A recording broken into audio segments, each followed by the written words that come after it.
Father, we thank you for this occasion when we can remember those who've given their youth, their strength, and in some cases, their lives. I found myself thinking about numbers.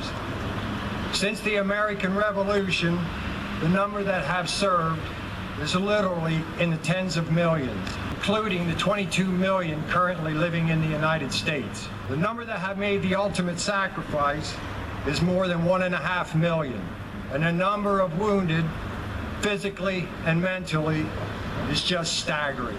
I once heard that even though a war has ended, that war has not truly ended until the last person who served in it has died.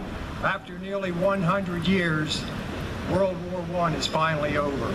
Today, as we honor all our veterans, those who are currently fighting and those who are still fighting their own personal war, remember those whom have already passed and those who will endure their own suffering for decades to come. I'd like to leave you with 3 more numbers. This year marks the 150th anniversary of the end of the Civil War, in which an estimated 600 to 800,000 men lost their lives. This year marks the 70th anniversary of the end of World War II, which took the lives of more than 400,000 men and women. This year marks the 40th anniversary of the deoccupation of Vietnam, where over 58,000 Americans perished before the ceasefire in 1973. At this time, I would like to turn the dais over to VAC President-elect and member of the Keystone Paralyzed Veterans of America, Mr. Chris Fiddler. 1918, on the 11th hour of the 11th day of the 11th month, a truce was called that signaled the eventual end of World War I, the war to end all wars. The following year, President Woodrow Wilson designated November 11th as Armistice Day. But it wasn't the war to end all wars, and in 1950, American soldiers were sent to Korea.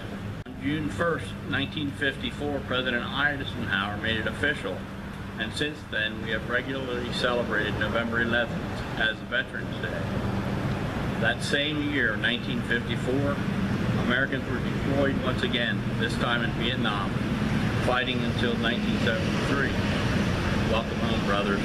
During the era known as the Cold War, American troops were sent to fight in Lebanon in 1982, Grenada in 1983, Panama in 1989. In 1989, American forces were sent to Kuwait and Iraq to force Saddam Hussein out of power and free Kuwait.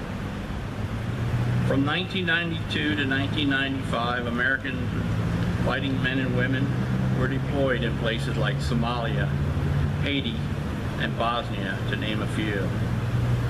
Then on September 11th, America was attacked in New York at the World Trade Center and at the Pentagon. And if not for the actions of a few brave Americans that brought Flight 92 down in Shanksville, PA, God only knows where else. And so American soldiers entered the current decades-long war in Afghanistan, Iraq, Pakistan, and throughout the Middle East in a war that's commonly referred to as the War on Terror. Come home soon, brothers. So I'd like to personally thank all my fellow veterans from all generations and from all walks of life for your service. Thanks to the 23 million veterans who served. Thanks to the 1.6 million women veterans who served. And the 1.3 million veterans who served in 2 or more wars. Remember those veterans who are struggling. The returning Gulf War veterans who suffer from PTSD. Remember the nearly 49,000 veterans who are homeless. Remember the 22 veterans who will commit suicide today and every day. Thank you for coming here today to recognize the service and sacrifice of our veterans. I hope you will make honoring veterans a daily event and not just a yearly event. May God bless our veterans and active duty troops, and God bless America. Thank you.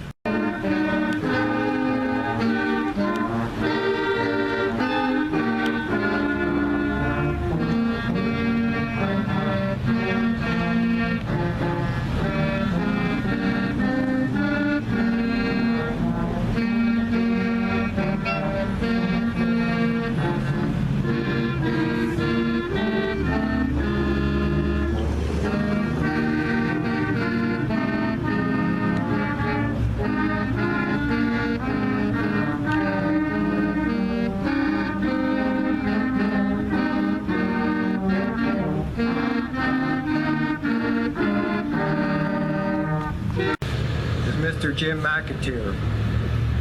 He's the president of the Sons of Spanish-American War Veterans and also an associate member of the Veterans Advisory Council. Would you please welcome Mr. Jim McAteer? Morning. Several years ago, I stood here and read the names at the bottom of the hiker statue. At that time, I wondered, who are these men and exactly what did they do? So I decided to research the Spanish-American War and the Lebanon veterans who served in it. Prior to the Spanish-American War, Spain was recognized as the fourth best navy in the world, and the American Navy was an afterthought. The Spanish Army was considered one of the top 10 military organizations in the world, and the American Army was considered a non-entity. February 15, 1898, the USS Maine blew up in Havana Harbor. Shortly thereafter, on April 24th, Spain declared war on the United States. During the Battle of Manila in the Philippines on May 1, 1898, the U.S. Navy destroyed the entire Spanish Pacific Fleet. In the land battle of Santiago de Cuba on July 1, 1898, the American Army proved to be far superior to the defeated Spanish Army. In the Battle of Santiago Harbor, Cuba, on July 3, 1898, the U.S. Navy destroyed the Spanish Atlantic Fleet.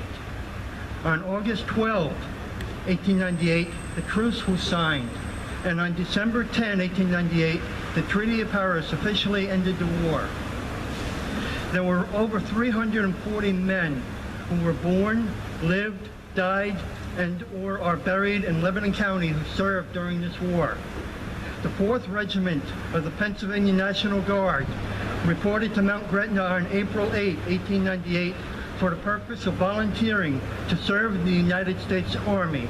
And on May 10, the Lebanon soldiers of Company H mustered into the U.S. Army. These soldiers were ordered to capture the Spanish island of Puerto Rico and landed on that island on August 3, 1898.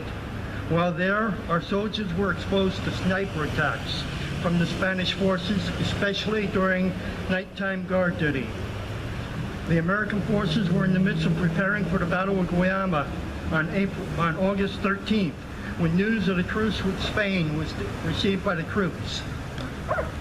One result of the Spanish-American War was that sectional animosity left over from the Civil War faded as all sections of the country fought against the United States.